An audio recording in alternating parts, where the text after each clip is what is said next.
This is Democracy Now!, democracynow.org, The War and Peace Report. I'm Amy Goodman. As we continue our coverage of the Rikers Island jail, in October, a memorial service was held for Vanita Browder, who died, as her family said, of a broken heart 16 months after her own son, Khalif, hanged himself in his Bronx home after spending nearly 3 years at New York's Rikers Island jail.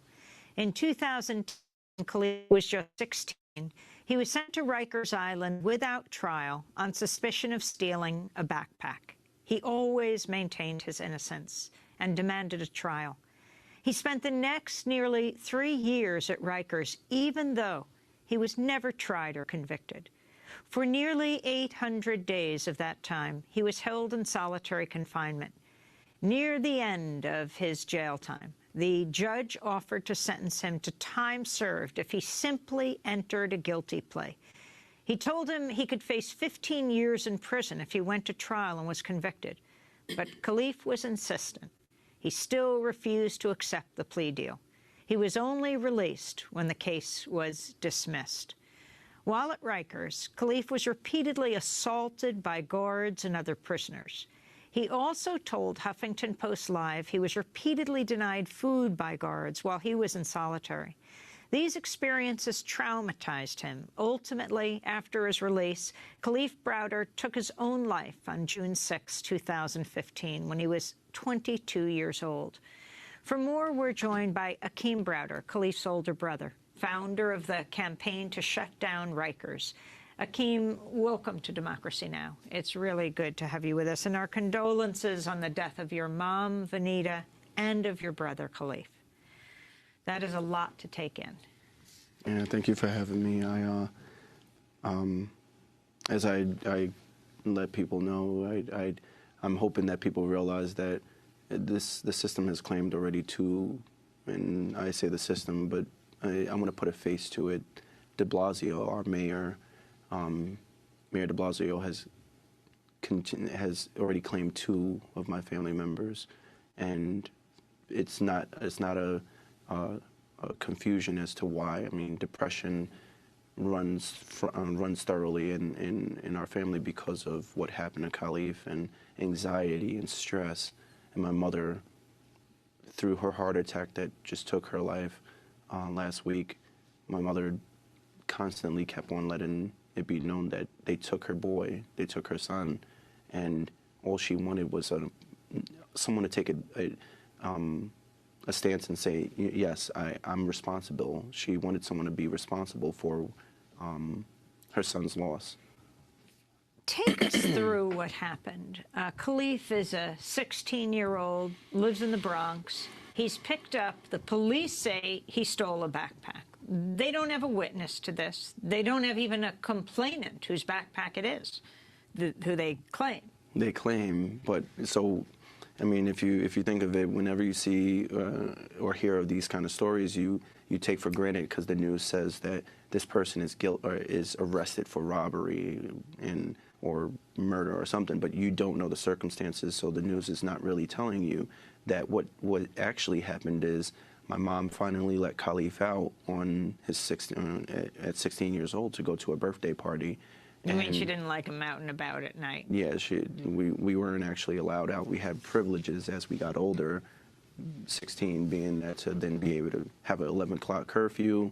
Well, that's what she gave him. And on his way back home, when she was on his way home, he was stopped by police, and the backpack that he had was his. He didn't have a stolen backpack, but officers see a black person coming home or in the street at a late time. They kind of figure probably that this kid or this person has drugs or something that we can get. So they stopped him with the assumption or the allegation that he stole a backpack, to search in his backpack to see if he probably had drugs or something. But they didn't find that. They had to take up an allegation that there was someone that said and reported that he stole their backpack, and changed the story 3 times. They said he stole the backpack 2 hours before, then it was 2 days before, then in the precinct during the court they changed it to 2 weeks before. kept on changing the story 3 different times to accommodate what their goal was, which is just to give another black man or young boy a felony. That's the goal. So he's put in jail. How does he end up in solitary for 800 days? Khalif didn't want to be around. Didn't want to be around the crap that goes on. Excuse me, but the crap that goes on in Rikers, which is it's a gladiator school. You go there to learn how to fight, to defend your life, to like fight until the day that you are released. And so Khalif, when he got there, knowing that he's not a part of any gangs, he's not a part of any affiliations, yet when they put him in a blood house, he has to fend for his life. So constantly having to fight, and then the repercussion of fighting is going to solitary confinement. Or his mouth. He's a 16-year-old, and officers who beat him, he then lost respect. Wait, I want to this officers who beat him. Yeah. Some remarkable video the New Yorker magazine got originally showed what happened to Khalif. And as we show the video, let me narrate it for our radio audience. A guard is waiting outside his cell, takes Khalif out, and he's shackled, Khalif. And suddenly the guard jumps him, takes him down, throws him on the ground. Another guard then joins in this. When you look at this video, 2 other guards join in. What happened here? When was this? Did Khalif tell you about this at the time? Absolutely. Khalif actually gave extensive detail because at that point, the only way we could get these videos is because we had to subpoena the court for the date and time. They don't just let you get the whole entire time while he was in jail. Khalif knew the date and time when this happened. Being that smart, he knew what was coming. So what he did was he remembered the date and time and the officer. What happened in that scenario is the officer brought him out the cell, said something smart to Khalif, and Khalif told us that, you know, he started talking about him. Like Khalif was a piece of crap. And so Khalif back to him and said something smart. But he's a kid. Why as an adult you're getting offended by a young adult or a teenager at this point? But then he decides, I'm going to take out my bad day that I'm having or my anger that I have against kids, and I want to put them in their place. You're an overpriced babysitter. That's what you are. And there's another scene that the New Yorker got a hold of, this video inside the prison of other prisoners beating on Khalif as he tries to save himself. And you see guards there. And we're going to play this right now. But what are they doing? They're sort of standing in the midst of it. So what happened here? The guards in this video has rules that they have, or precautions they have to follow. When there's something like this, they are told they have an emergency panic button. Officers then raid that house or that cell block, yet they haven't done it once. And then to put him Meaning there, they haven't hit the button They haven't hit the button once, and they're standing there because they know they perpetuated this fight. They spit in Khalif's face, the inmate or the detainees spit in Khalif's face because they were trying to break him. And the officers told him at that time, we're going to break you. And that's exactly what they were trying to do. But you see, that gate that they put him in is called the A and B gate. That A and B gate is locked right, mechanically. He's in a tiny area with all of these other prisoners. You see this right here? He's in between. When they put him inside, that's the A and B gate. It's mechanically locked. It can't get open from a kick. So they had to press the button so that more inmates could come and then continue their savage assault on Khalif. But officers still had at that point a chance to press their button, and they didn't. I want to then go to Khalif once he's out, and this is a clip we played in part 1 of our conversation with you, but I want to go back to this. I want to go to the clip that we played when he's talking to HuffPost Live's Mark Lamont Hill, as he's talking about attempting suicide when he's in solitary confinement. I would say I committed suicide about 5 or 6 times. Okay, you attempted suicide 5 to 6 times while while still in prison. Yes. Wow. And I tried to resort to telling the correction officers that I wanted to see a psychiatrist or a counselor or something. I was telling them I need mental help because I wasn't feeling right. All the stress from my case, everything was just getting to me, and I just couldn't take it. I just needed somebody to talk to. I needed to just I just needed to talk and be stress-free. But the correction officers, they didn't want to hear me out. Nobody wanted to listen. That's Khalif, your brother, and I'm sorry to, to have you have to see him here, although maybe in some way it is helpful. Is it in any way to see him, or is it painful, or both? Now that with the loss of my mom, it's more painful. She was fighting for justice, or for him to have some kind of, for her to rest his case at least. And she hasn't gotten that, and she's already passed now.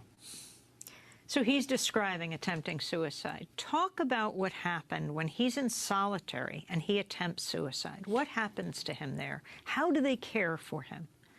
Care is a really far stretch of a word, because the care that they gave him was, we're going to reprimand you for trying to take your life.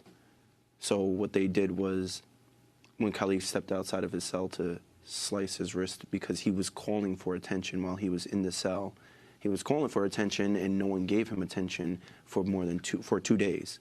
On the second day, when they opened his cell, he slit his wrists, and they beat him for it. They held him against the cell in a chokehold while up against the cell while he's bleeding, and the care that they gave him was, we're going to wrap your arm up to stop the bleeding and then throw you back in your cell with no, I mean, he did it for attention so that he can talk and relieve himself. I mean, what person doesn't want to have human contact after being in solitary confinement?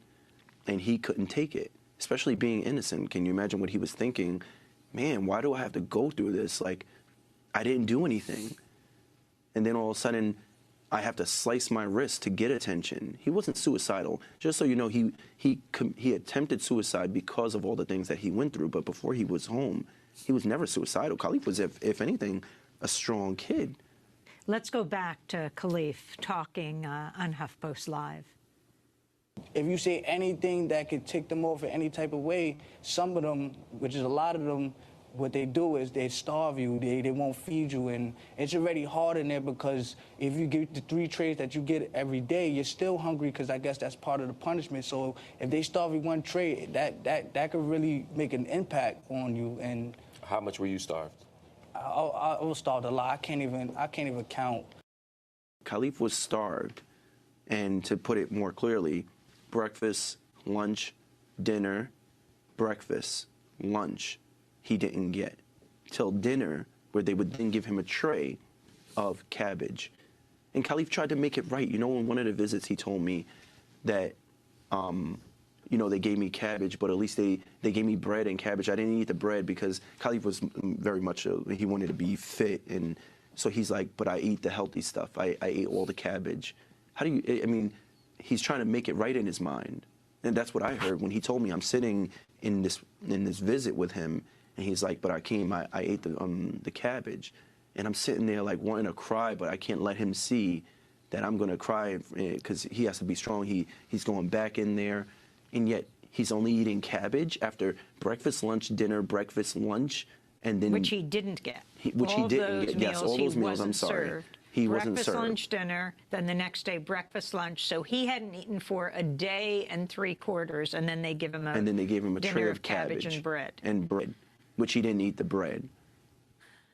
Like, what they're saying is, we're going to break you. And that's the goal. You had said that they beat him after he attempted suicide? Yeah, so the officers, if you make the officers work, they're just babysitters. If you make the officers work, they're mad. So work is, I have to do paperwork now? You made my shift hard? I'm about to leave and now I got to do paperwork? I'm going to hurt you. And this is what they did to him. all because, one, he needed attention. You can't stop a person from getting it. You shouldn't have to stop a person from getting attention. Just give him attention for God's sake. But he's not human. When you're on Rikers, you're not considered human. You're considered what the world thinks is a felon or a criminal. Yet you're innocent until proven guilty. Were you working at Rikers at the time that he was in there? Yeah, so I wasn't a correctional officer. I don't want anyone to get that confused. I was hired as an engineer. And what does an engineer do? In Rikers, it translated to me being GI, which is gang intelligence. Like whenever they had searches, they would put us to go in the cell and search their belongings and find weapons. And when I'm not doing that, I was fixing cells and doing their fire alarm system and stuff of that nature. But I didn't work for Rikers. I worked for the Department of Corrections, so I went to Rikers from time to time, but throughout the time that I was working, which was a year and a half, I went to all these facilities: Manhattan House, the Boat, Brooklyn House. And the boat is? The boat is a barge where in the middle, it's in between the Bronx and Queens, and it's just in the water, and they have inmates or human beings on a barge, which is what it looks like, a garbage barrage where they have these big trailers, and this is where humans are being stored. Describe visiting Khalif with your mom. What did you go through to get in to see him? What I went through, I mean, I'm gonna describe what my mother went through, because when you go through it, you're not seeing it as prevalent as when you're watching your mother being told to shake her bra, and she's like, I remember the first time she didn't understand that concept, so the woman guard goes and shakes her bra, puts her hand through the lining of her bra, then puts her hand through the lining of your pants, and then pats you down, and you're being violated by whether it's a male or woman, because sometimes it's a man, and that person could then fight and say, no, I want a woman to do this. But the women are rough, first of all. My mother attested to that. But then on top of that, sometimes you just want to see your son, and they say, I don't have a woman officer, so you either let me search you or you have to wait. And you know that woman officer will not come, because there's women officers that walk past, but she's not allowed to do searches. Are you serious? I've waited for sometimes 4 hours. 4 hours to have a 45-minute visit. Sometimes a 20-minute visit, and then the alarms go off, and then the visit's over. They have to then shuffle these inmates or detainees or human beings back into their cages, and then you're shuffled out of there. So you went through a 6-hour wait to then only see your son or brother for 20 minutes. And let's be clear, Rikers Island, what's like 7,500 people at any one time, 75,000? Well, actually, it's 70,000 people are put through the system a year.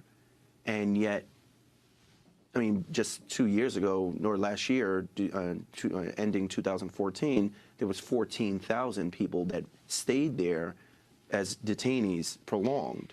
So 80% of those people are not charged or convicted of a crime. They can't afford the bail or bond to get out awaiting trial. Rikers is just holding people who cannot afford to bail themselves out. Khalif had a $3,000 bail, right?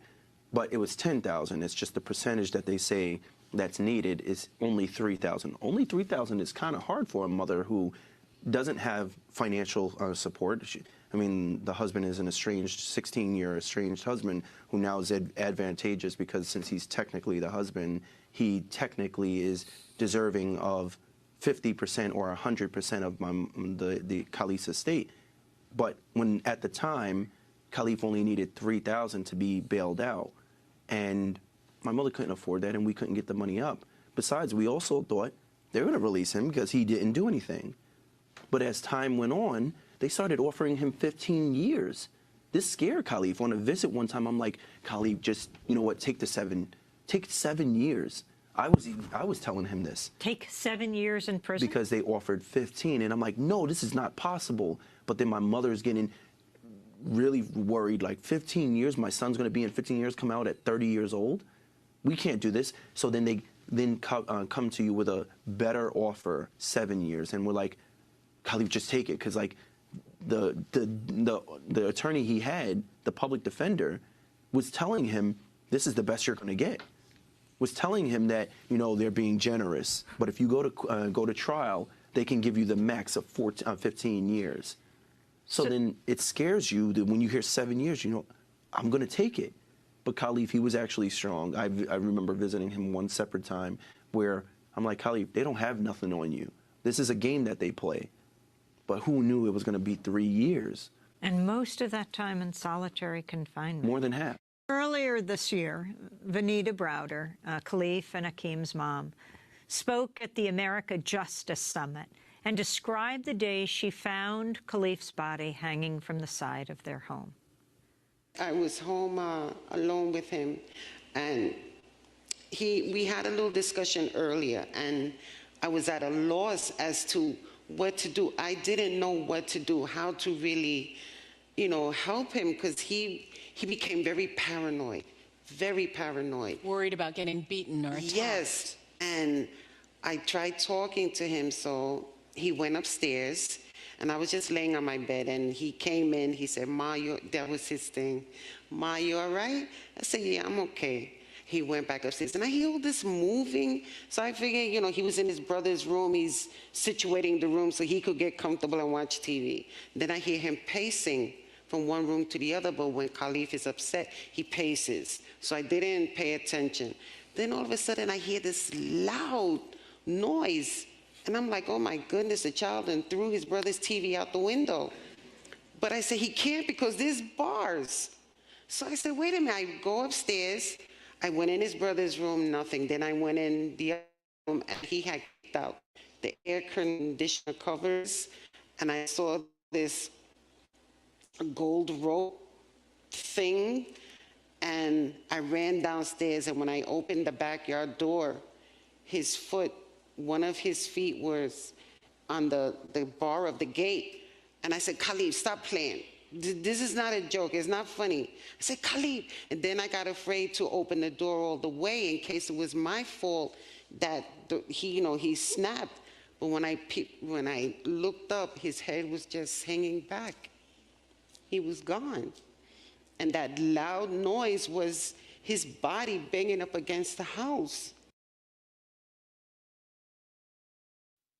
That's your mom, Vanita Browder, describing the suicide of your brother.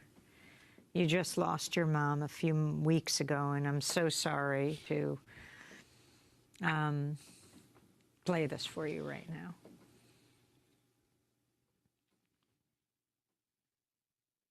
You know, my mom, she had to like deal with the thought that like she thought that she did this to Khalif. Sorry. She thought that she was the responsible one for what happened to Khalif because she let him out that day to go to a birthday party. But now, like, I mean, it's hard to hear my mother's voice because, like, she always spoke of Khalif like it was her life, as though like she had no other kids. Like she loved her niece and her grandchildren. It's like a chance to like help or protect them since she lost Khalif, but then she would go back to being like an advocate for Khalif at all points. And it's just sad to hear my mom's voice because like me and my mom had a really strong connection, and we still do. Like I'm not embarrassed to say this, but a little. My mom visits me at night now. Like I dream of her often. She talks to me like. I can't sleep at night because I'm hearing my mom, but to hear her on, like her actual voice speaking, it's like, man, I'm my family's relocating to the cemetery. My brothers are depressed now. Like they don't want to live without mommy. When it happened to Khalif, it's like, you know what? I was angry. I was sad. I was hurt. They took this is my buddy. Like he was my workout buddy. He was we had this relation since he's been in jail. I was in jail. We both related because he loved Tupac. So like he was my buddy. We were real close actually. And at night sometimes when he couldn't sleep, He called me. I'd drive over to my mother's house, pick him up, drive down Pelham Parkway, and I'd notice he within like 4 minutes, 5 minutes tops, he's sleeping in my passenger seat. But it would hurt me because while he's sleeping, I'm seeing him twitch as though he's fighting while he's sleeping. This jail never left him. The torture they did to him never left him. So while he's in a car seat, relaxed because he couldn't sleep at home, he's now in the car seat sleeping and fighting in his dreams. I mean, while he was home, people said, and I hate the term that people say, he was paranoid, but Khalif wasn't paranoid. It's not paranoia that happened. When he came home off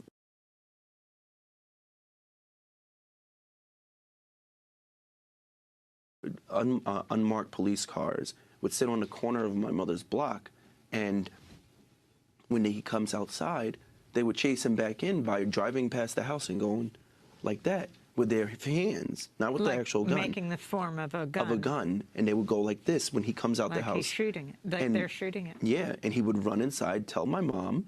My mom would go outside, not see it, but then after a while, we started catching him on camera. So my mom would call me, because I'm 7 minutes away from my mother's house. I would drive over there, and I'd see the car, and I'd walk past it, but it's tinted. It's an unmarked car. And I'd go inside, and when he comes out, same thing, all the time. And then on top of that, before he passed, the night before, he got a text that said, "We warned you." The morning of, he took his life around in the afternoon and around 12 o'clock. The morning of, his cell phone, he had a second text, unknown number, "We warned you." Khalif wasn't paranoid. He was being chased. He was being coerced into taking his life. Because when you have a person on, he was on a medication, starts with an R, I just can't remember the name, but not Ritalin, but he was on a depression medication that has a statistic of, if you give it to a person between the age of 11 and 21, it's a 17% risk of suicide. They were in every way teaching him and prodding him to commit suicide. Do you have any idea who those people were in the tinted car?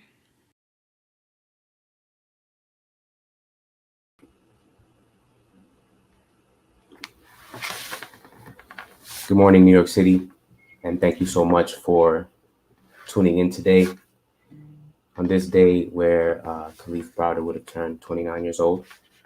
And we are hosting today a first annual Mental Health Symposium 2022 on behalf of the Office of the Public Advocate and the Honorable Jumaane D. Williams, who of course prioritizes mental health in our communities. And today we're here to discuss the relationship between mental health and the criminal justice system. And we know that this is a conversation that is incredibly complicated and is full of nuances that relate to inequities that go across many different social systems and city agencies.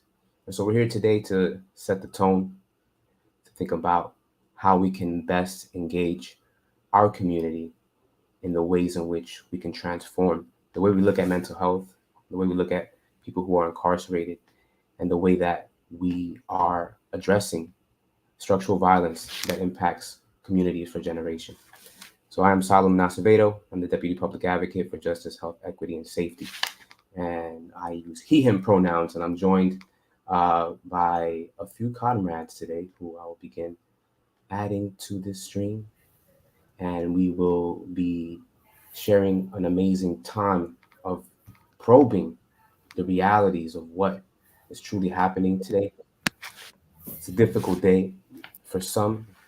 We send a lot of love to Akeem Browder, who is in the midst of deep mourning. And it's okay to say we need to grieve, because New York City and this journey has definitely been something that we have had a lot of discussion on, but had much difficulty coming to solutions. And now we're at a critical point in our criminal justice system, and it's important that we are able to make a difference. And that's what we're here to do. And we have an amazing panel of individuals who are joining us still as we speak, and a couple more still yet to join, as well as the presence of course, the New York City Public Advocate. And so we are here ready to embrace. So New York City, please tune in for a day. There'll be a few different panels today. This first one will be specifically on solitary confinement and mental health. We have other ones coming up as well at 12 p.m. You can check us out right here on these channels, streaming live, to talk about destigmatizing mental illness, mental health here in New York City. And then we have a very important panel around women incarceration and the invisibility they experience at 2 p.m. Please tune in today, throughout the day, and share with your neighbors, share with your friends about this important conversation, because it is one that is often overlooked, but truly something that needs to be focused on. And so today I'm going to begin by beginning to introduce the panelists who are joining us today. I want to start with welcoming Chaplain Dr.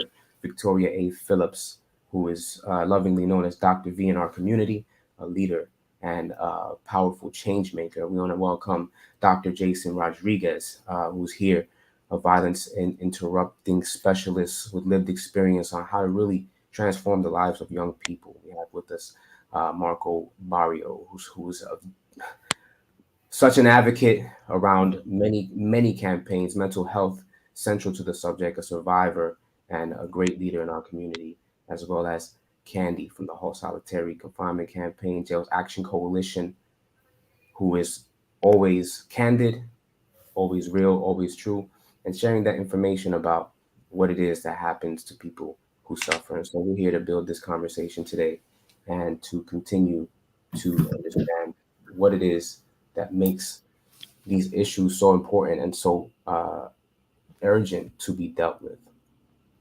So we're grateful, we're thankful, and we are going to just begin the day with a little bit of a few words, because today is a day, like I mentioned earlier, that we're honoring and celebrating Kalief Browder. And so many of you who were tuned in earlier may have been wondering why they were watching a clip from a few years ago, and that is a segment from which Akeem Browder was featured on Democracy Now!, speaking about the ways in which his brother was severely impacted by the use of solitary confinement and how his mental health was impacted in such a way that eventually impacted his life.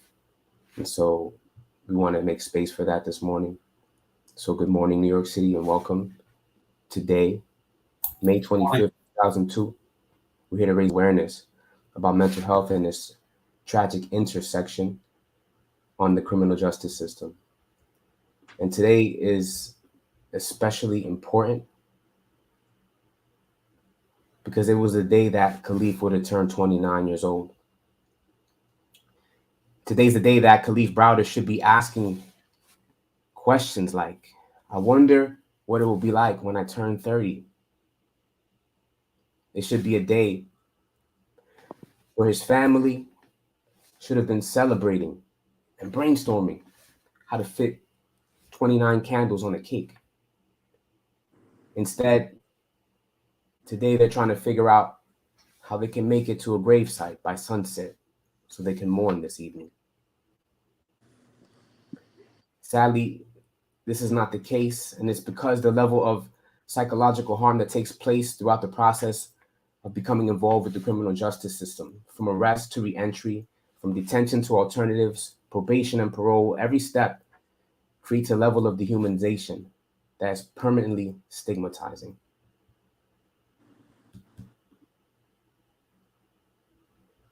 So I imagine, and can you imagine the psychological harm that it could do, especially if that child wasn't guilty of committing a crime?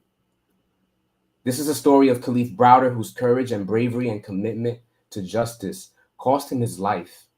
And we're all responsible in some form. So today we grieve the life of Kalief, and we'll spend the day working to understand how to prevent such a heartbreaking tragedy from happening again. And we're going to identify what structures are inherently pathological because of their deep roots in colonization. We're going to identify the inherently violent processes within these structures, predisposing its actors to conform to patterns of harm and inequity. And we're going to reveal the clear, proven solutions and the action steps that we can take today to move toward creating a legal system that doesn't strip people of their humanity, but instead restores it and opens pathways to healing our community. So today, we mourn with the mourners, and we send special love to Akeem Browder, who's probably hurting more than any of us today.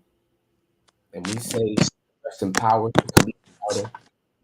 You are a shining sun that we will never forget. And to Benita Browder, the proud mother that raised you and supported you, may you rest in power as well. So let us please right now take a moment of silence so that we may honor Khalif, his life, and the impact of it.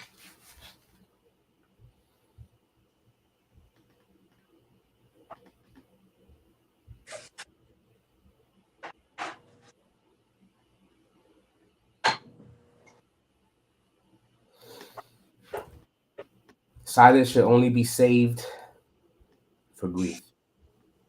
But when it comes to taking action, education must take place and words must be said. Dialogue must be had, and that's why we're here. So we're going to begin the panel discussion today. And today, of course, to moderate this panel, we had to really do the right thing and have an expert who has so much experience in the many ways that the nuanced jail system harms people psychologically and contributes to long-lasting mental health. So I'm going to kick it over to Chaplain Dr. Victoria A. Phillips to welcome all the panelists here and say a little bit about the work that you do and why this is important to you, and begin us off on our panel so we can explore what it means to have mental health.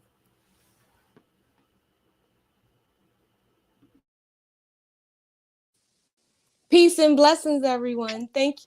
Can you hear me? We good? Yes, thank you. So thank you, Solomon, and thank you to the Public Advocate's Office for collaborating with us today. And I just want to say I'm super happy to be here, although it's such a sad time and such a sad way to remember Khalif, on his birthday with him not being with us. But he is still with us in spirit. And his energy lives on. Energy never dies. And energy is what always pushes me forward when I am tired in this work and in this movement. And so I'm super excited to be here today to moderate such an amazing panel. And I just want to thank you, everyone, and jump right in. And so I'm not going to waste time. I want you to introduce yourself in 30 seconds or less. Tell everyone who you are and why you're here. And let's really just jump into the conversation. And so I'll go first with Anissa. Welcome. And please tell everyone who you are. Thank you. Thank you to the Public Advocate's Office. My name is Anissa Sabor, and I'm one of the lead organizers in the Halt Solitary campaign. Well, that was short and sweet. Blessings. Thank you so much. Marco, jump in here and tell everyone who you are. Good morning, everyone. My name is Marco Barrios. I'm a criminal justice advocate with the Urban Justice Center Mental Health Project, and I currently go into the facilities to monitor the discharge planning services, and I'm formerly incarcerated and a disabled veteran. Thank you. And as an Army brat, I want to say thank you for your service. And Dr. Jason, come on, join the conversation. Peace, family. I'd like to thank everyone for having me here. I'd like to say happy birth anniversary to Khalif Browder. Peace, brother Akeem. As me and the brother spoke one time, Khalif lived 2 blocks from where I grew up, so I'm formerly incarcerated myself. I was arrested, sentenced, and charged as an adult at the age of 16 and ended up serving 17 years. I'm currently the director of programs at the King of Kings Foundation, and I'm just happy to be here to share the story and relate and compare experiences as myself when I was 16 and experienced solitary confinement. So I'm honored to be here. Peace. Peace and blessings. Absolutely, absolutely. And I want to invite Candy to join the conversation. Candy, introduce yourself to everyone. Good morning. My name is Candy, aka Solitary Survivor. And I use the alias solitary survivor because I spent over 3 consecutive years in solitary confinement. So I know exactly what Khalif Browder was going through. And I wish him a happy 29th birthday, and I love him. Bless up. Yes. Happy birthday once again, Khalif. And last but not least, I want to invite to the conversation Akeem, a true brother in the movement. Unfortunately, what brought you to the movement, we apologize. And today we still fight to hold accountable those in position to make change to do so. Akeem, please come tell the people who you are. Hello, everyone. Thanks for having me today. I'm Akeem Browder, and I am the brother of Khalif Browder, and I came into the movement not just because of Khalif. Unfortunately, it happened to myself as well, but the movement really took off because of the window of opportunity Khalif opened for all of us to take this fight to another level. Thank you. And last but not least, peace and blessings, everyone. I'm Chaplain Dr. Victoria A. Phillips, founder of Visionary V Ministries.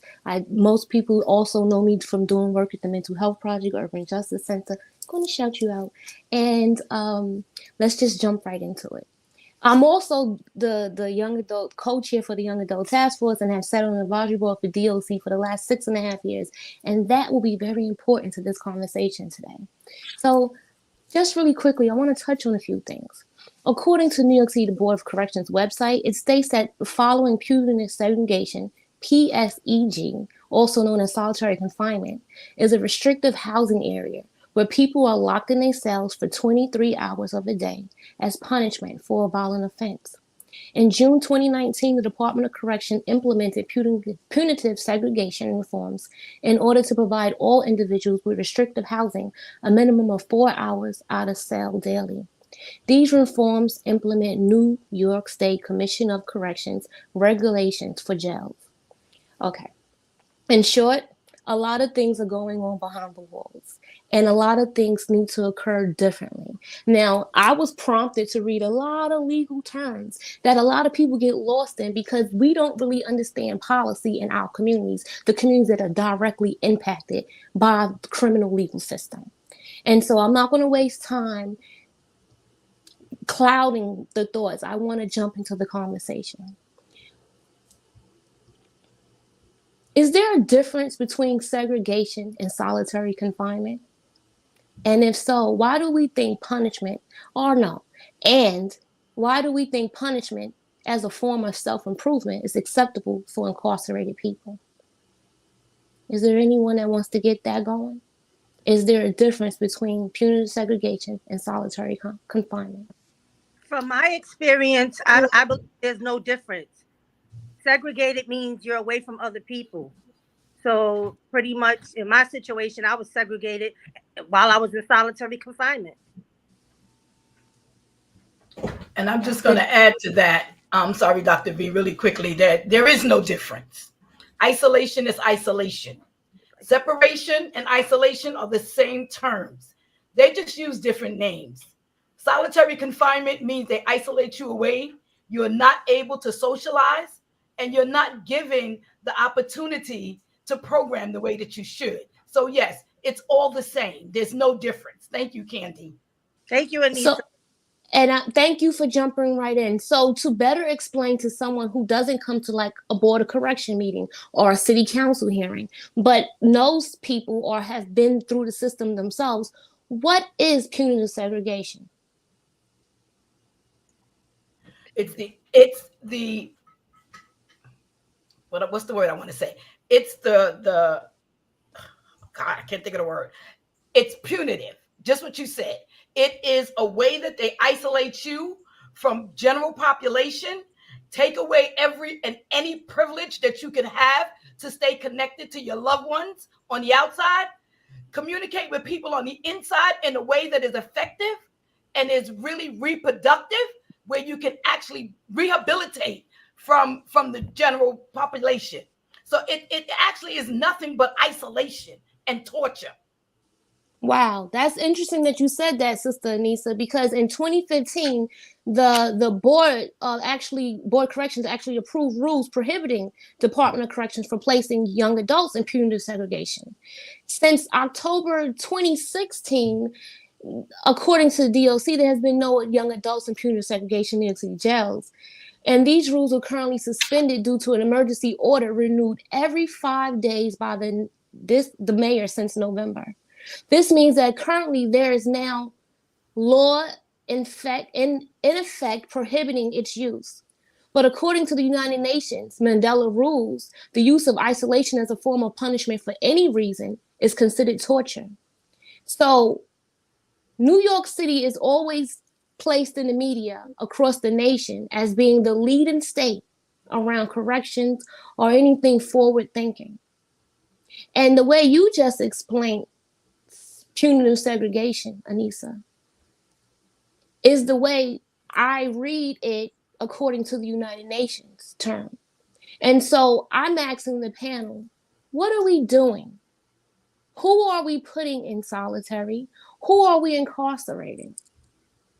Because that is very important when we talk about public safety, when we talk about community resources, when we talk about reinvestment, when we speak about decarcerating to lower the numbers during a global pandemic.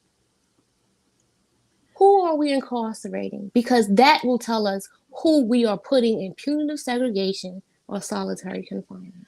I gotta say, our most vulnerable citizens in this city are the people who are incarcerated and the people who are in segregated confinement. People with mental health services that need it, right, should not even be incarcerated, but should be treated. You know, I think a lot about treatment versus jails, right? Why are we using our jail system as a form of treatment, but it's not treatment, it's punishment? So I'm just saying, like, there's a lot going on. And I'm going to say, I'll tell you what we're doing, I guess, in your next segment.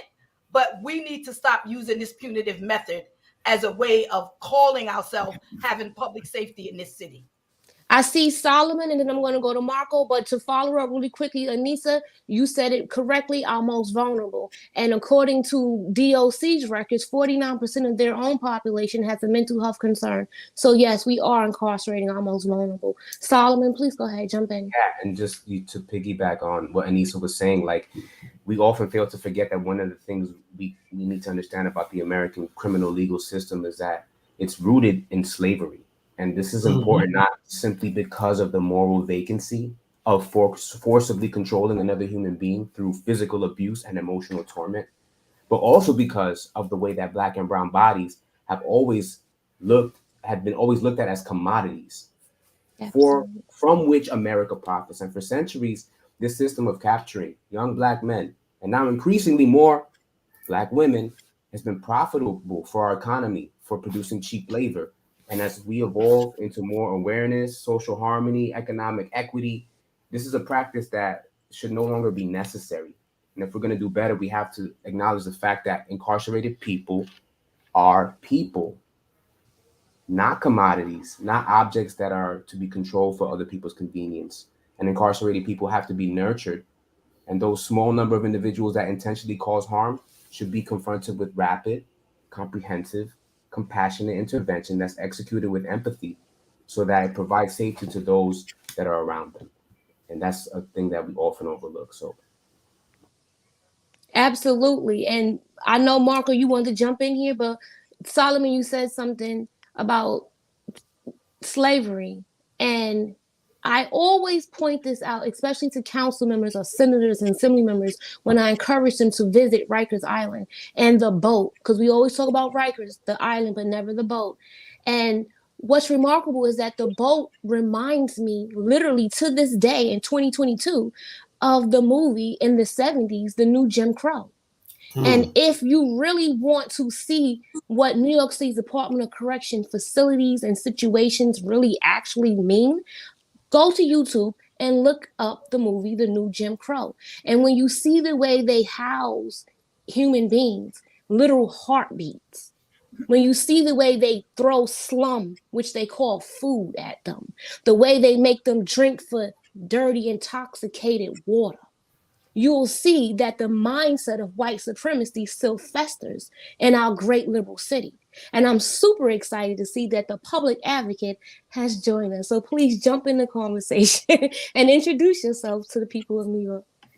Oh, thank you so much. Peace and blessings to everybody. Love and light to you all.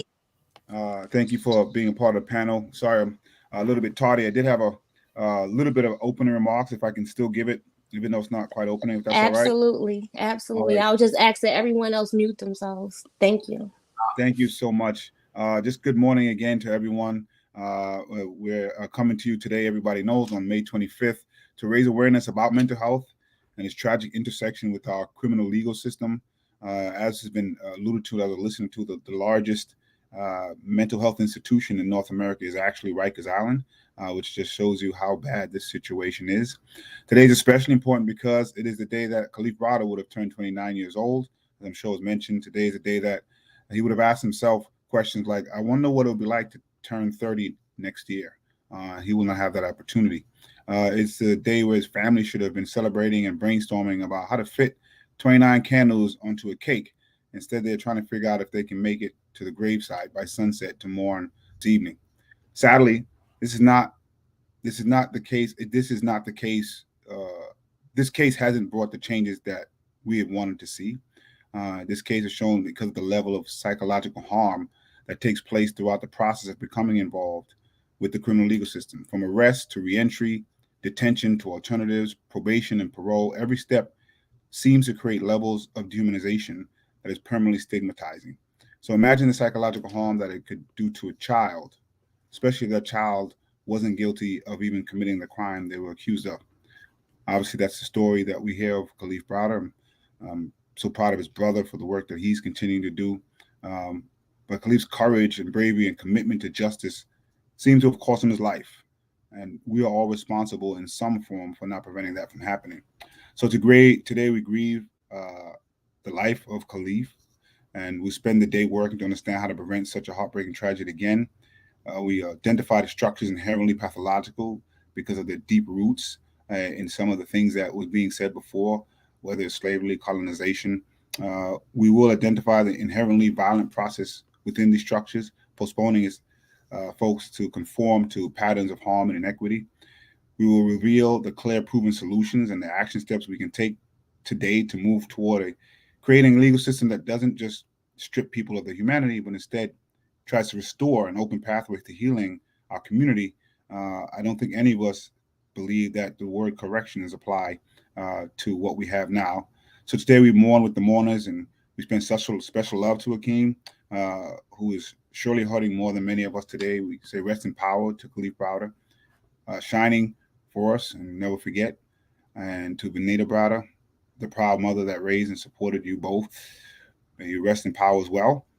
We have others like Aline Polanco and so many people that have gone through this process that, quite frankly, doesn't help anyone who's there. People who are housed there, people who work there, people who are a part of this system of dehumanization, and people who are forced because they come from the same community sometimes, looking for work to engage in this. So we have to keep lifting up these issues. We have to keep pushing. We know what it's rooted in. We know it's not a coincidence that most of the people we're talking about are Black and brown. And we have to keep lifting up and defining what public safety is and what it isn't. And we have to make sure we're supporting leaders that are clear on that. So thank you so much, everybody. Appreciate you. Thanks.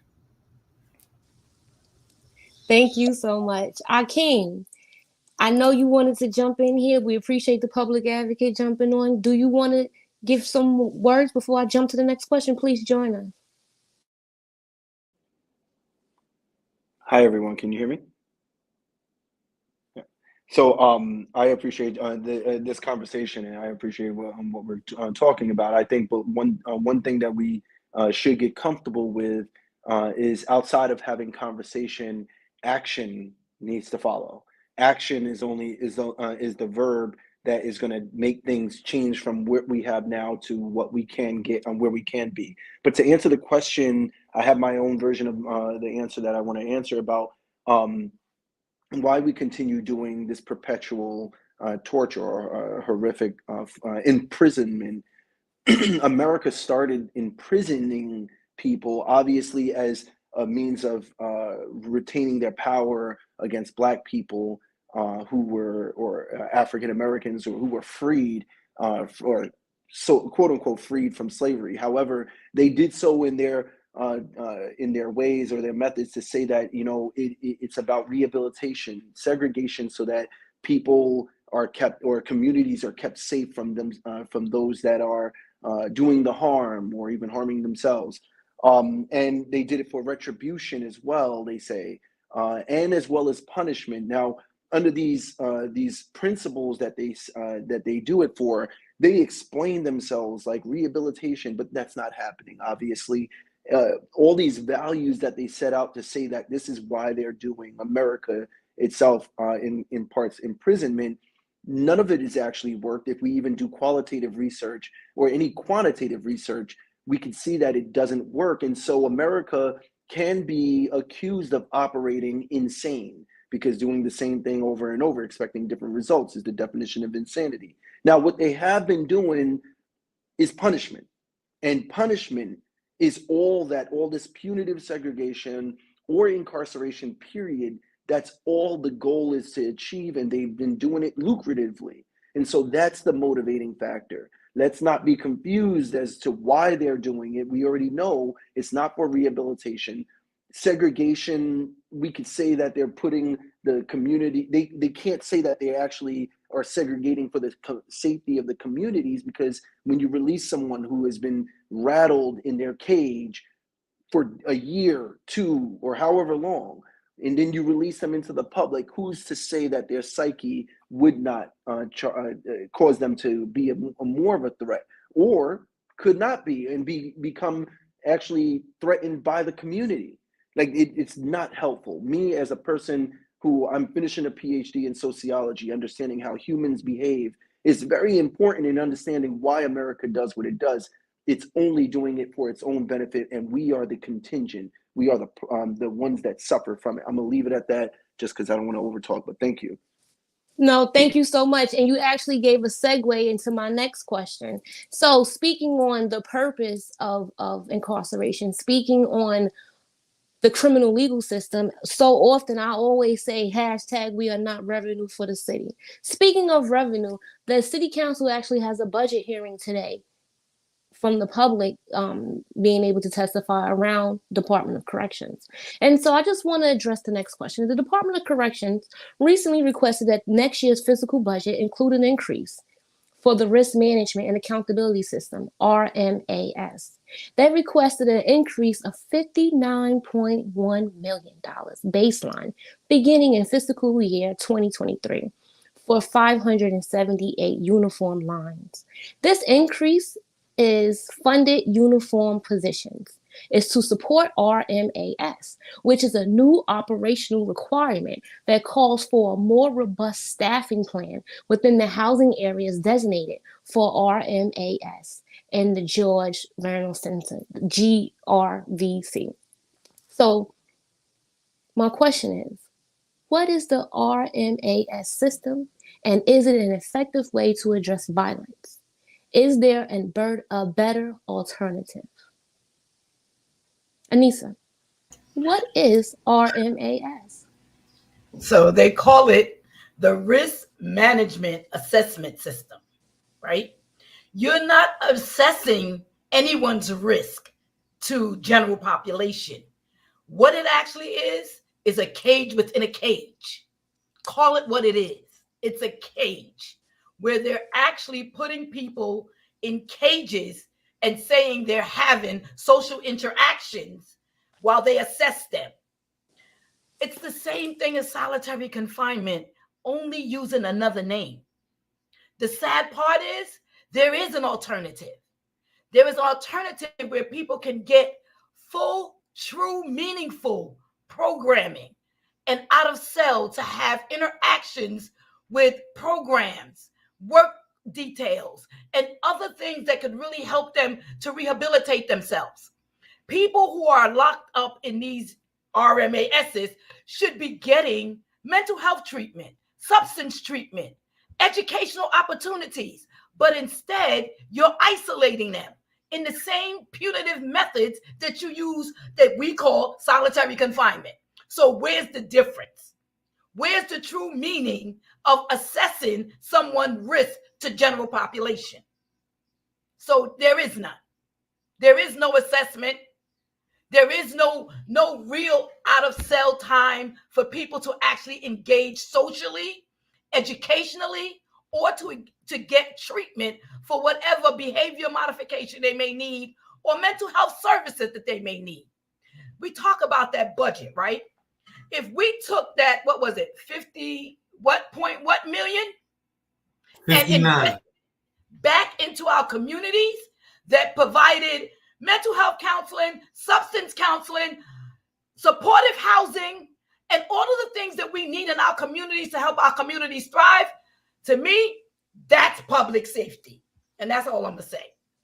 And you said enough. That is public safety. You know, when I said earlier that DOC actually said at the Board of Corrections actually stated this month in their monthly meeting, that 49% were brat age in the Department of Corrections. That should be on everyone's radar for mental health to be a top priority in New York City. And when you look at those numbers of that 49%, 80% of the women in Rosie's have a mental health concern. So that is an outright public health crisis. And that means that diversion and decarceration should be across everyone's tongue. Marco, I want you to jump in here when we talk about the RMAS, because you mentioned earlier doing monitoring and doing work with people with mental health concerns on Rikers Island. So please, what can you say about these units? The units, well, in my years of incarceration, 24 years and 6 months, I have never seen solitary confinement actually deter from someone misbehaving. Actually, it's increased the violence because there's a culture of violence in Rikers Island as well in other prisons. When I went on 2 occasions to one facility, they still had the solitary confinement. People started screaming at us, telling us that they were not allowed to go out their cell, even for that 1 hour. They were just going to the showers if they got a showers. There was no programs available. And at the RMAS, I mean, it's like Anissa said, this solitary confinement. All they've done is expand the outside. They call it outside of their cell, but they actually expanded the cell in front of the cell and put a cage there with some like a plastic over it. And there was a slot where you talk to the individuals. There's no privacy. So when I was doing the interviews, I had to talk to my client while everyone else is screaming and listening. I mean, those conditions, and I've seen a lot, but it really troubled me even talking about it, because seeing human beings tortured, especially if they have a mental health condition. How are we going to talk about public safety if most people are coming back to the community? And where does it end, where we see actually going away from a punitive model to a rehabilitative model? Now, the previous administration did talk about programming and changing the whole culture, but that hasn't happened with this administration, right? And we even the task force even set up a subcommittee for programming, and we make them recommendations to the mayor, and we don't know what happened to those. But back to the facilities, they continue to have solitary confinement. There's no oversight. That's the problem, and there's no accountability, and it needs to stop. Thank you so much, Marco. And you actually mentioned something, that you said a cell outside of a cell. And I know from working behind the walls in nursing and doing cognitive behavioral therapy and even some forms of monitoring, that the description when you're talking to the public is extremely important, because most people do not understand the environment behind the walls. But I really want, just really quickly, for people to just think of how it was being locked down in 2020 when you couldn't even really leave your home, but you had access to your living room, your bathroom, your kitchen, and any other room in your house that you were fortunate to have.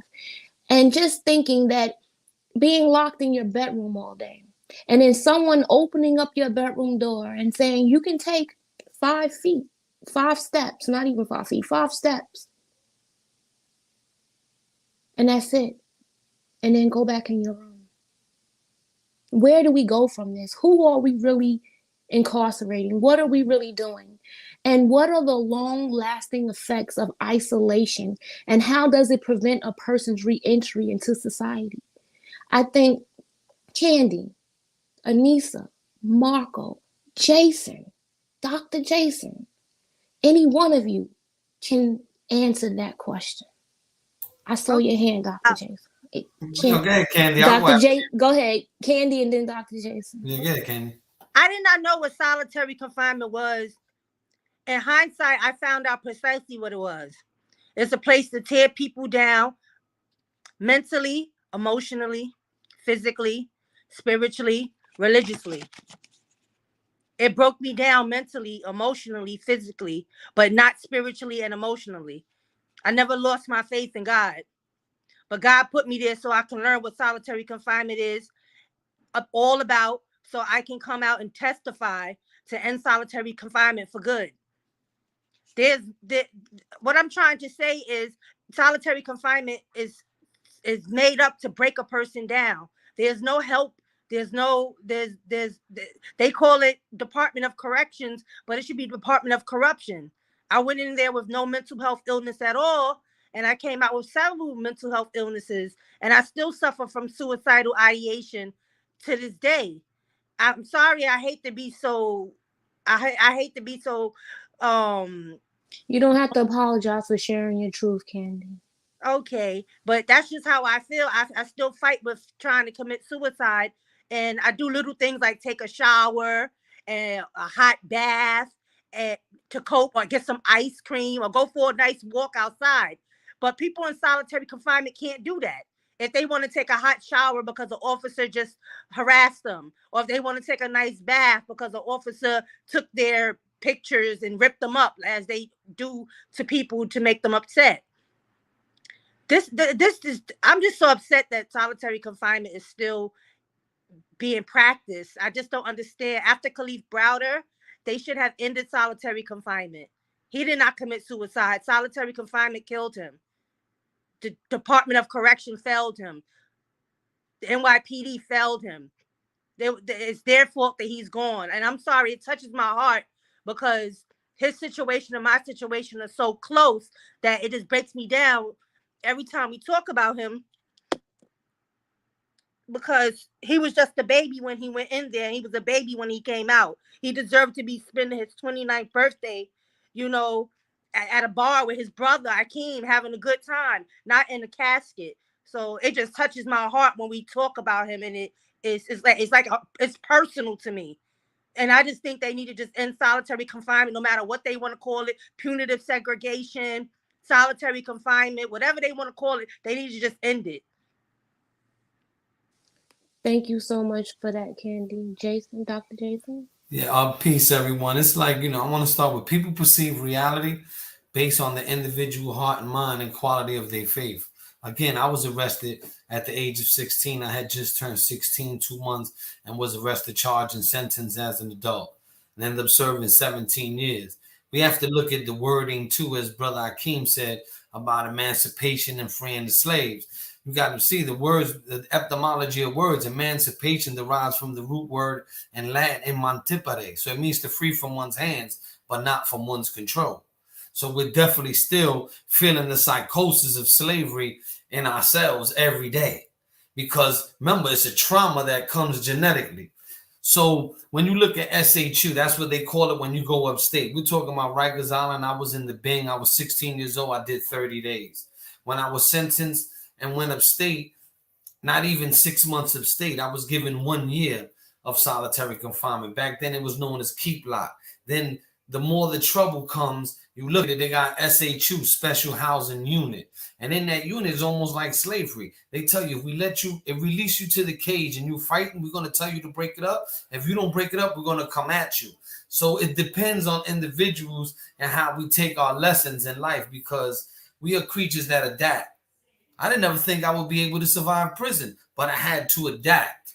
And then in the process of adapting is how we begin to start reaching out to learn and seeking other help from other things. So, and it's not easy. It takes the brothers that are incarcerated that are helping us, that have been there longer than us, to teach us and guide us to make the right decisions. Because we got to remember, we got a choice, we got consequences, and then what's at stake. If you continue to do certain things, you're going to stay in prison for a longer term.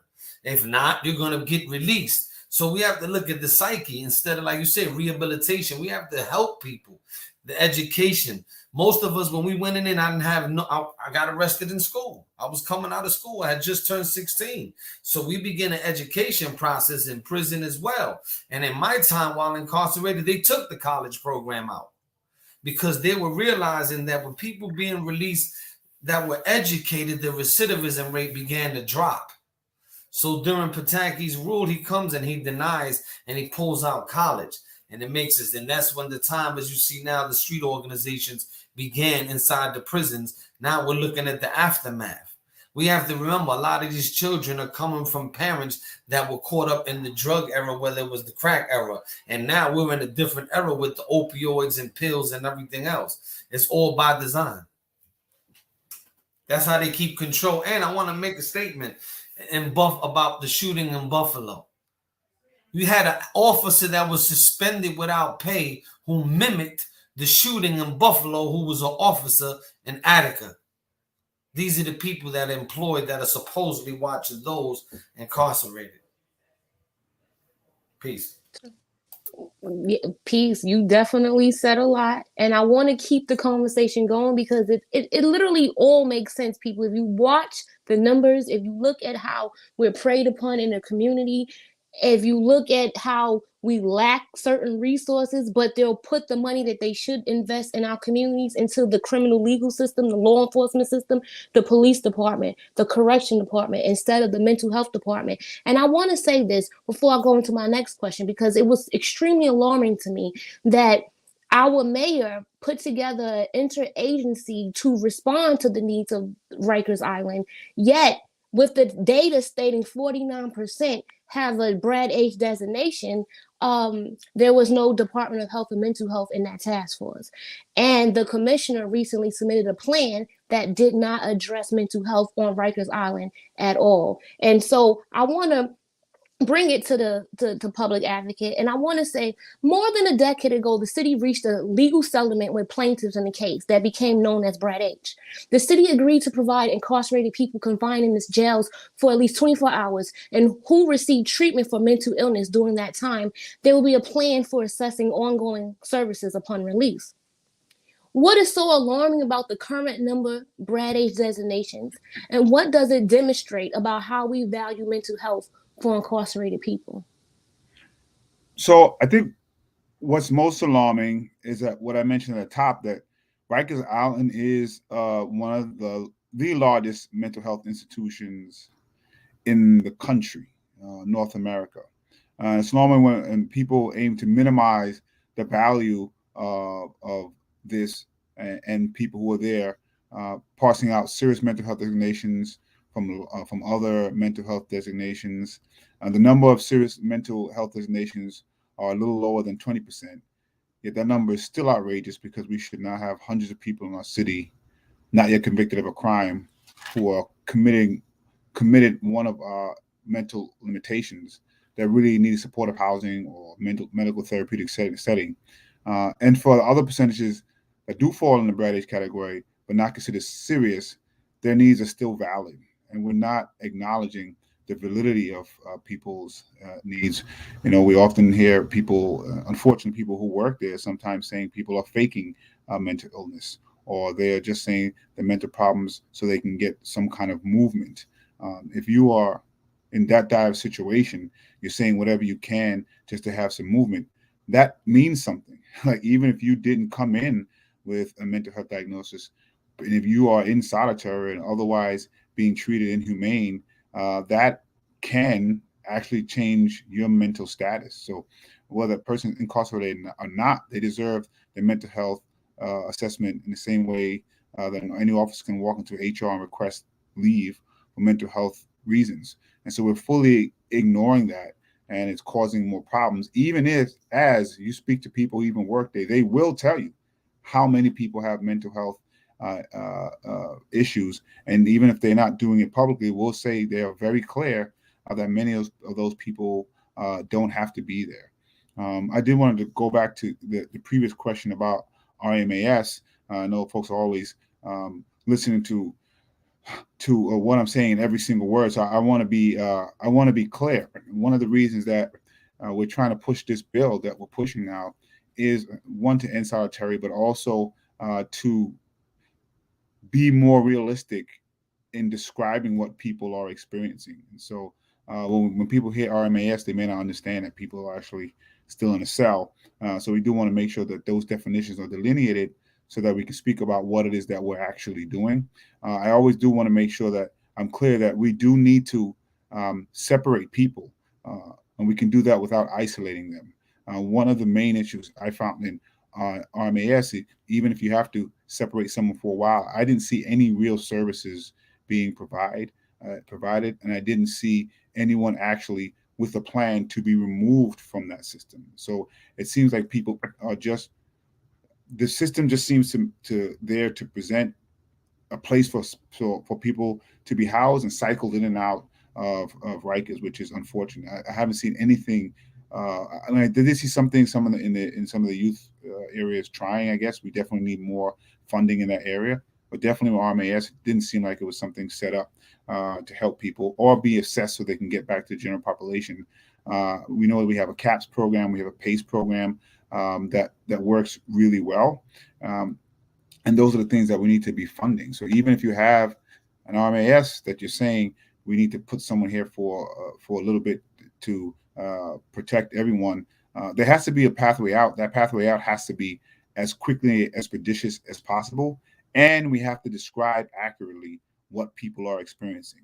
And those things to me are problematic, because if you describe it differently than what they're experiencing, you're more likely to try to allow people to remain in a place that could be causing harm. And so I may actually jump now. So I want to just thank everyone again for having this conversation and making sure that we're lifting people's names up. And one of the problems with Rikers is that it also just has to keep closing. Make sure we continue to make it close. It's over there. And so people sometimes out of sight, out of mind. The amount of time it takes for people to have to go see their loved ones is ridiculous. And when people don't have to think about something, they tend to not think about it. And so we have to make sure that people like us that are lifting up these folks who have families who love them. And going there, waiting for a trial, shouldn't be a death sentence. No one in Rikers was sentenced to death, and they're in a situation now where that's occurring in too much frequency. And quite frankly, no one on that island, as I mentioned before, working or housed there, is safe at this moment in time. So thank you again. I appreciate you all. Peace and blessings. Love and light. Thank you. Peace and blessings, and thank you so much. And we look forward to you introducing our bill to end solitary confinement very soon. And we look forward to the council pushing it through. Peace and blessings to the public advocate. Thank you. And so I want to keep the conversation going. We want to push it out. Public advocate mentioned two things I want to address. He mentioned, well, the first thing is the PACE and CAPS unit. Marco, can you please tell us, because I was so frustrated this week learning that the new PACE units are going to actually be placed on hold due to staffing ratios and other things going on the island. But can you please explain to the people why PACE and CAP units are so important and such a dire need for the mental health population on Rikers Island? Well, when I went to the PACE units, I saw how the structure is a lot different from the general population. It's structured in a way where they could come out their cells and interact, get programs in the area, and see the mental health staff. I have no idea why they want to do away with them. That's probably an excuse for them, just to put people in solitary confinement. But I saw people interacting, actually getting their mental health needs met. And we need more of those. I definitely feel that we need more of those. And, you know, as far as I see the community, we have more people with mental health conditions. And they shouldn't go into prison to begin with. Thank you. I think even more so, just to touch base on what Marco was saying, is simply that I believe Dr. Ford had actually presented to the Board of Corrections several years back, right before COVID. They had already 6 units opened up, and I believe she was explaining a new additional 6 other units that were going to open, and the need for a certain unit to be for acute, and for a certain unit to be for those returning from Bellevue, you know, and all these different issues that need direct attention and special attention and extra staff. And so my point is, if we know half the population has a mental health concern, and we're not diverting them, we're not giving them the resources in the community, why aren't we giving them the direct resources that they need while they are in care, custody, and control of the Department of Corrections? And I say that because just this week, the speaker tweeted about creating trauma recovery centers in each borough for those, you know, because everyone's impacted. I'm paraphrasing, bear with me. Go look up her tweet, look up what the speaker said.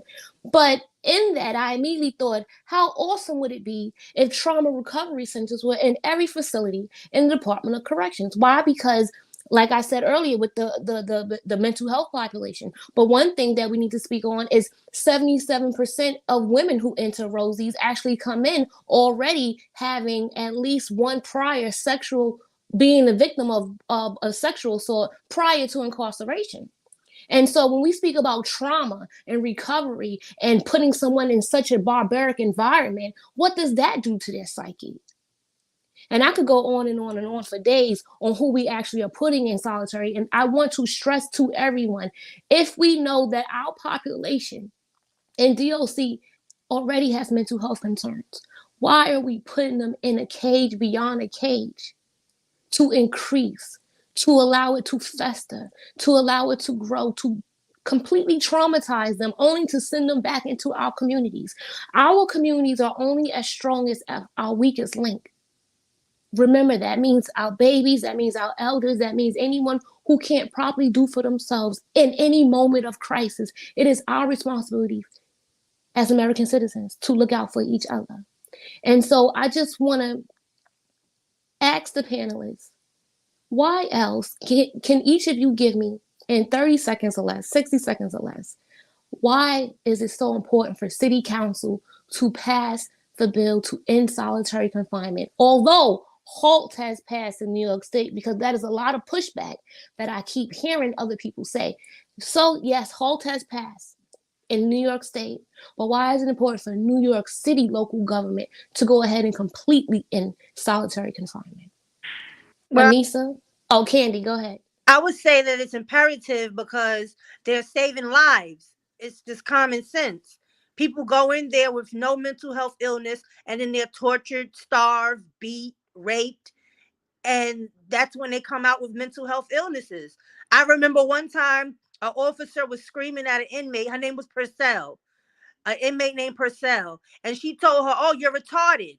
So I went back and I said, well, if you know she's quote unquote retarded, why would you allow her to be in such a place being tortured? She obviously needs help.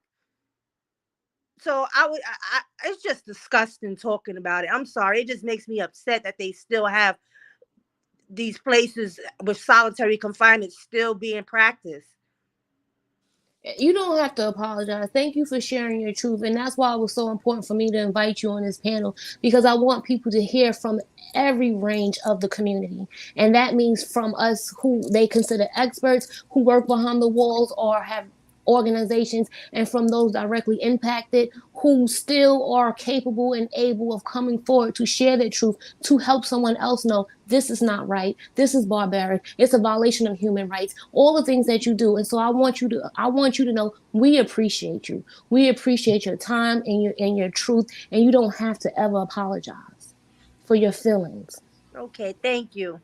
Thank you. And I just want to say the public advocate said something about many people don't even have the mental health designation. And that is true, because so often officers and wardens will reach out to me and say, there's a gray area. They should have some type of something mental health, but they don't have any diagnosis, and I don't know what to do with them. I don't know where to put them. I don't think they would be safe in general population. I think they need a higher level of care. And so I say that because I am stressing the point that the time has passed. The time is now, but the time already has passed for the city, for the government, for the state, for everyone in position to make change, to do so. And Anissa, I'm going to go ahead and ask you, what are your final thoughts on why solitary needs to be ended in New York City?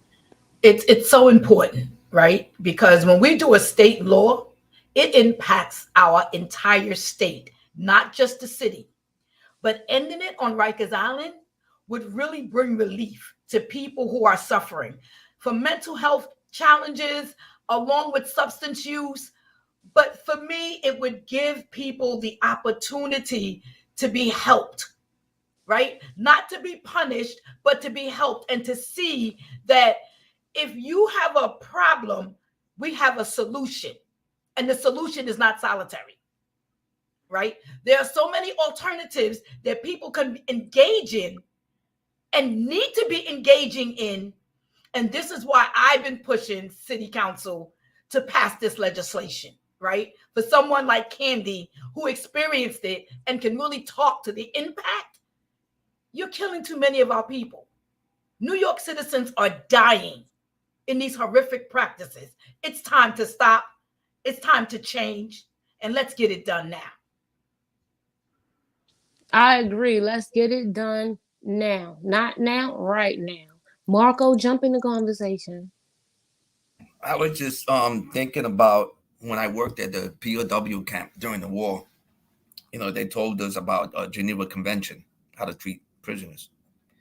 And it wasn't until I got locked up and realized how barbaric we treat our own. It's inhumane. It's a disgrace to this country. We lock up more people than any other part in the world.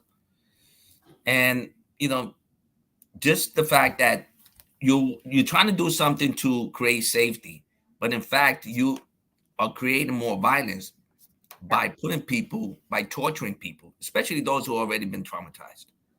So when you talk about nowadays about the media or public safety, what are you doing? You're just cycling. It's nothing about correction, someone mentioned, but you're actually torturing human beings. And that's why I keep doing what I'm doing.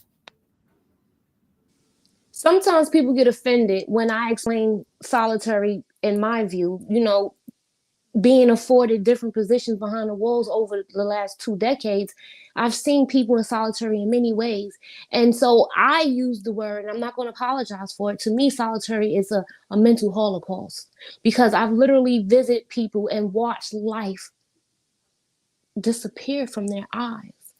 And working in nursing, I also know what it means to watch life drain from someone physically in their eyes as they transition. And so when I saw what immediately reminded me of death in solitary, it troubles my soul. And so, yes, I agree that you can separate without isolating. And we have to understand that as a nation. We have to understand what that means as a people, because torture can be no more. We cannot say that we don't agree with white supremacy, that we don't agree with all the things that look evil, and then because we don't see the evil, it's okay to fester. Dr. Jason, I want to pull you in for your final remarks. We have to remember that there's 3 branches. You have the legislative, the executive, and the judicial. So we have people that make the laws, people that pass the laws, and then people that interpret the laws. And that's what New York City's doing. They're interpreting laws that are being made that our people don't even know exist. First of all, our people don't even know the Bill of Rights, the first 10 amendments of the Constitution. So we have to get into teaching mode. That's why I say, when you notice, when you talk to, because I'm dealing with the brothers in the street, when you running up on the shooter, they can see through nonsense. So you have to be transparent. You got to come to the people, as to the people, or come to the people where they at. And then if you build a bond and you begin to share and say, I suffered just like you suffered. And then they be like, what? You don't even look like it. Of course not, because I left it there. I used it to grow. I didn't harbor. I wasn't angry. People don't owe you nothing. That's number one. We come home, we're released, and you have people complaining. I lost both my parents while incarcerated, an only child, no brothers and sisters. So I knew that if I don't take care of me, if I don't self-improvement is the basis for community development. And sometimes you got to teach people how to begin the process to self-improve. Instead of investing all that money into the penitentiaries and into prisons, we need, like the sister said, and Marco and everybody else, we need to invest boots on the ground, because now all of a sudden it's an epidemic on drugs because of opioids. But when it was our people, it was a war. It was a war on drugs. Now it's an epidemic on drugs. Why? Because it's affected the doctors and the lawyers and the judges' children now that they done graduated from perks, Xannies, opioids. And all this is a process, because drugs alter your thinking too, alter your mind, makes you do things you would never have done. So we have to be mindful of that. Invest in the communities. Open up these centers. Instead of building low-income houses that they're not really low income, all of them, because they're in the South Bronx talking about 80,000 on the water. So it's low income where? It's all a shuffle. They keep our people ignorant. If they keep our people blind, they're never going to realize. So we need to educate our people. That's my view of it. I definitely agree. Educate and organize. And Dr. Jason said something around substance use and abuse that I want to highlight is often a lot of times where people go into the criminal legal system, correctional system, having to deal with those demons and situations. And that in itself, a lot of times officers do not see those symptoms as being symptoms, but as needs for behavior modification.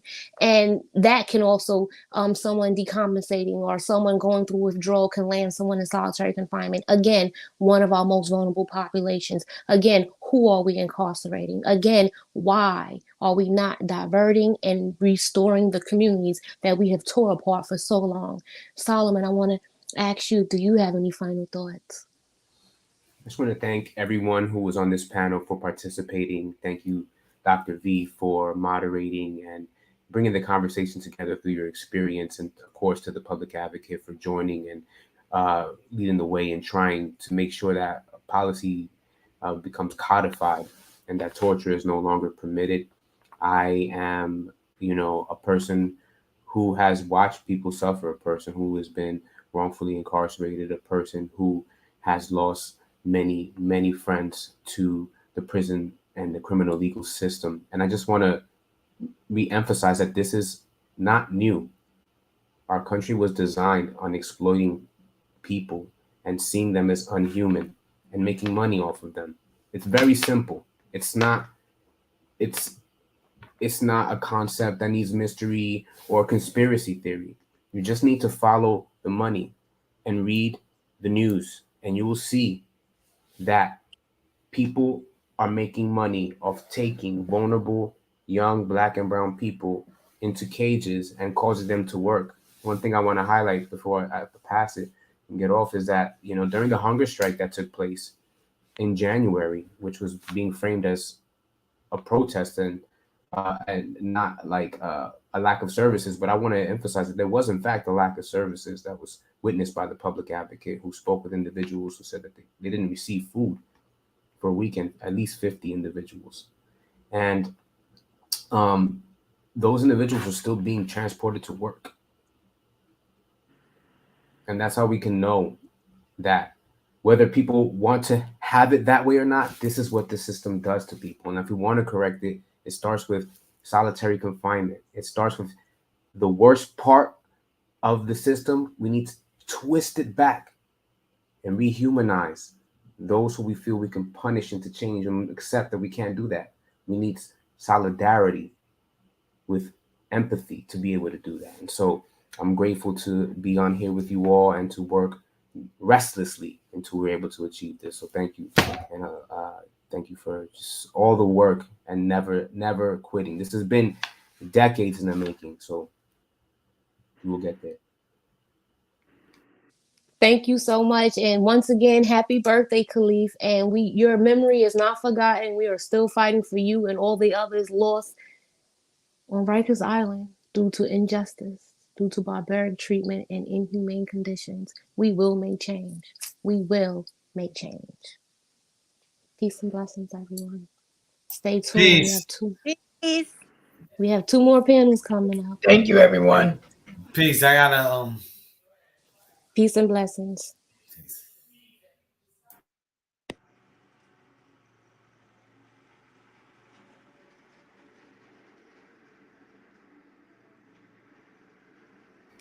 My apologies. I was just reminding all the folks who are still on to make sure that you tune in at 12, and we're going to have the return of some individuals who were here and talking about destigmatizing mental health. And that will occur at 12 p.m.